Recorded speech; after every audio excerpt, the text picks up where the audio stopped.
Good morning, good afternoon, good evening. Today I'll be showing you how to make this text swing effect. You can swing this from the top, middle, or bottom. You can modify it to swing them together or individually. Alright, let's get into it.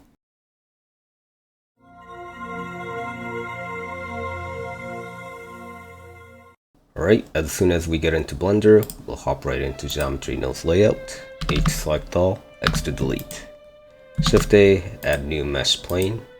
Using numpad 7, we'll stay in top perspective view. Click on new, delete group input, and replace it with string input. Right. Input something like test, pass it through strings to curve, and output. Alright, today's effect is going to be a simple text swing effect. So just imagine that you're looking at it from the side, like so. Okay, you're looking at it from the side, and text is hanging from the top. So it's going to swing from either back, forth, and it's going to stop. Right, so it's going to be a simple effect, so let's get to it. First, let's make some space, and we'll go right ahead and add a rotate instance, and we'll immediately follow it up with fill curve. Fill type can be either triangle or n-gon, it doesn't really matter. Right, so we'll start off by making the rotation. So pull out a combine X, Y, Z. And at this point, if we were to insert some angle into X, you can see the text swinging back and forth. But I don't want it swinging from the bottom, I want it swinging like it's hanging from the top. So I'm gonna set the pivot point. Right, so first, bring out a realize instance from curve instance, and pass it through a bounding box, and grab this max and plug it into pivot point. Now if I were to change the X, you can see it swinging from the top. Alright, so I want to animate this, so I'm going to pull out a map range from the X, and pull out a cosine from the value, and drive that cosine with the scene time. Okay. For the setting of map range from the top, I'm going to set it -1, 1, pi over 2, and negative pi over 2.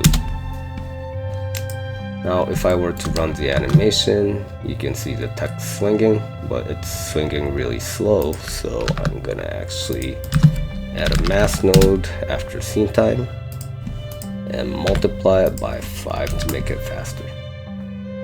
And I'm also going to decrease the animation frame to 100. Right, so it's swinging happily back and forth, but I want it to dampen and stop at the end. So what I'm going to do is pull out a value from this toMin, a value node, and I'm going to duplicate this multiply, bring it here. I'm also going to duplicate again, change the bottom value to -1, and plug it into toMax like so. Okay.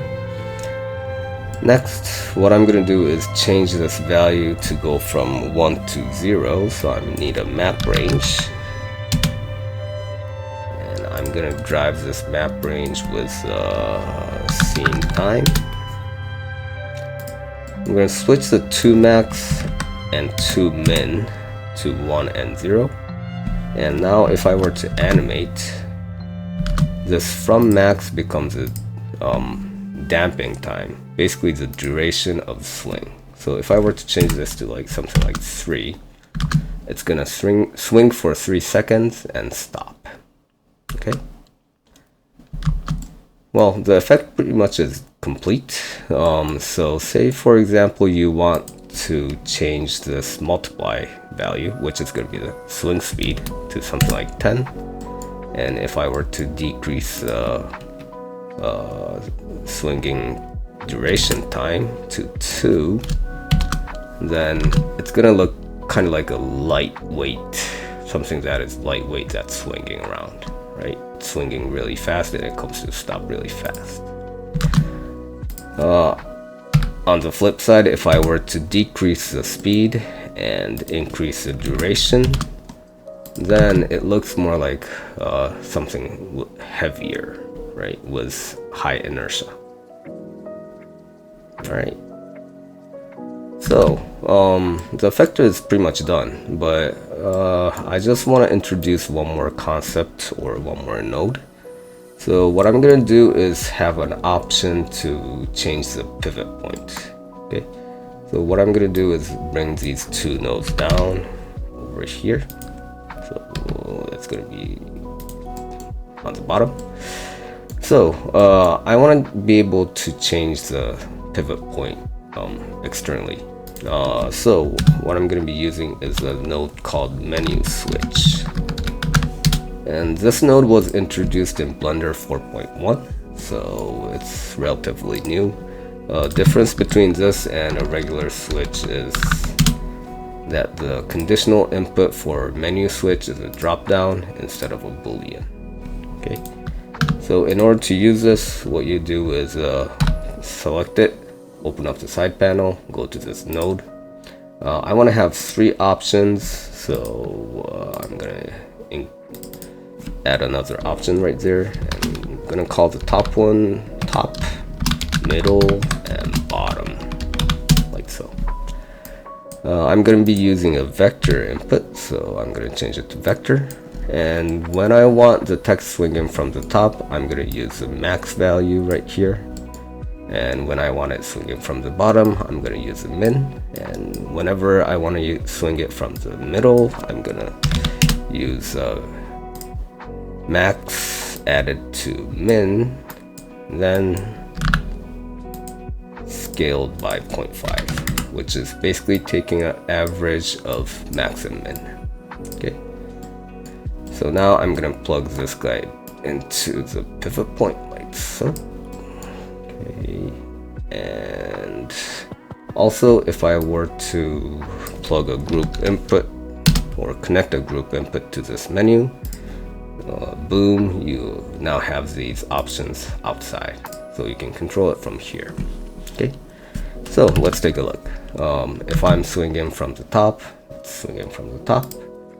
If I swing it from the middle, it looks like it's kind of like on a skewer.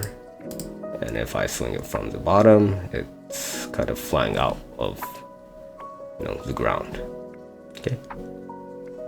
Cool. So the effect is pretty much done. I'm not going to be making any shader today, so this is it. So let's just review what we just made. Okay. Alright, so it's pretty simple node tree. Basically the only thing that we're doing is rotating this instance. There's a part which we control the speed of the swing, and this is a part that we control the pivot point of the swing. Okay, right, so we're done. This effect itself is pretty easy to implement, but it gives you a dynamic feel of how, dynamic 3D feel for any kind of 3D effect. It's very useful. It's kind of being used around, but I hope you get a chance to use it. Thanks for watching, and see you next time.